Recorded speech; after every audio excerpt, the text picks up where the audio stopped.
people with disabilities. And basically, again, there are differences, I find, but truly I feel that the similarities are stronger, and the common sense of exclusion, the common sense of, for whatever reason, being not, again, whatever the cultural reasons may be underlying some of the actions of the population, or the exclusionary actions of the population, like the end results were the same.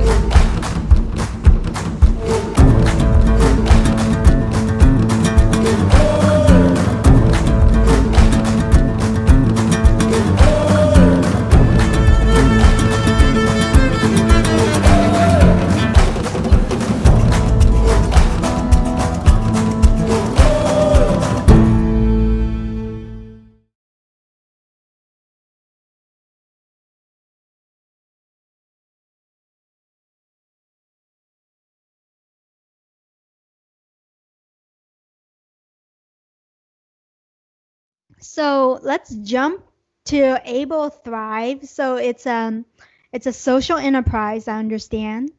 What can you tell us a little bit of how you got it started? How big is the team currently? How you're able to gain, momentum and grow it year by year? Yeah, so I actually, my recognition of kind of the gaps in support resources after a spinal cord injury came about 12 years ago. By the time we were working with Able Thrive, we're like, well, actually, the point isn't to put things online. The point is to, how are people supposed to know where all these things are online? And so then we started building relationships with organizations, companies, hospitals, and bloggers who are already putting content online. And by building relationships with them, we started curating them into Able Thrive posts, where we credited the source and backlinked it, kind of like the way things get picked up, news stories get picked up and all the outlets talk about them. And it's kind of got that, like microphone effect, or you're amplifying what's the message. And so we looked at ourselves as, if we can help, one, like amplify some of these messages, but also consolidate them into one location, then the people with paralysis don't have to go, and their family members or whoever don't have to go to hundreds of websites on their own. And so that's something that we started doing that. And then maybe like 2 years after that, just, spend time building up content. Then we realized also that, depending on how your body moves makes a big difference as to how you do things. And so we do have a mobility filter as well. So when users register for a free account, they can tell us their interests that we cover and the mobility of their arms, fingers, trunk, and legs. And then from that, we can give them a customized feed so that they don't have to, again, even sort through everything on our site. And so that the platform we have shared in 16 spinal cord injury hospitals. We have 3 people, apart from me, who work on different elements of Able Thrive in some capacity or another. We have a couple advisors who help us out with different things. And so that's how it's been for a couple years. And now we're digging a little bit deeper into new injuries and looking to educate people who are right at that early stage, and helping guide them to the information they need before they're at the point where they're ready to figure out how to travel or dance, which is some of the things that we've been curating over the last few years. Mm-hmm.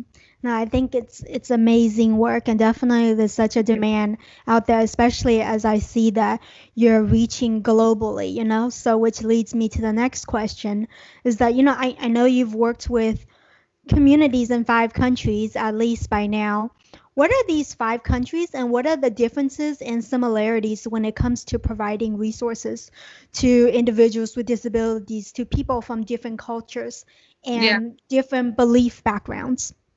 So what kind of woke me up to some of the problems, which was ultimately the inspiration for doing what I'm doing now, came from when I was studying abroad in China. And for some of the people that I was able to connect with in China, I saw, again, more similarities than differences.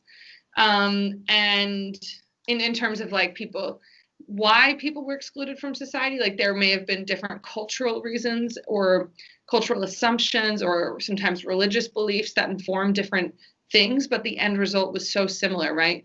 Like exclusion, feeling excluded from society, having trouble accessing buildings, having trouble getting a job. These things were all over the place. And then after college, I wanted to dig a little deeper. So I spent time in Madagascar and Senegal. And I worked with people with disabilities in both of those countries. And again, it's like different culture, different people, overlap in some, like, but like the cultural, again, foundation is 100% different.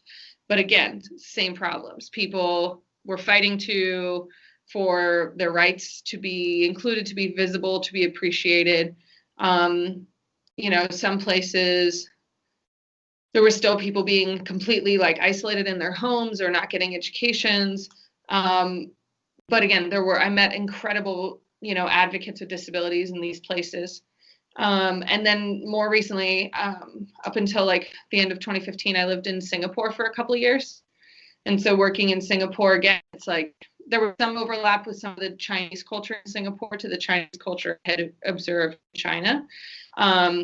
But from there, I've also, I visited Australia and New Zealand and working with, didn't spend quite as long there, but also, again, connecting with people with disabilities. And basically, again, there are differences, I find, but truly I feel that the similarities are stronger, and the common sense of exclusion, the common sense of, for whatever reason, being not, again, whatever the cultural reasons may be underlying some of the actions of the population or the exclusionary actions of the population, like the end results were the same. And there was people fighting the same battles. And so that's part of me feeling like, well, the greater conversation about disability doesn't need to be in only one country.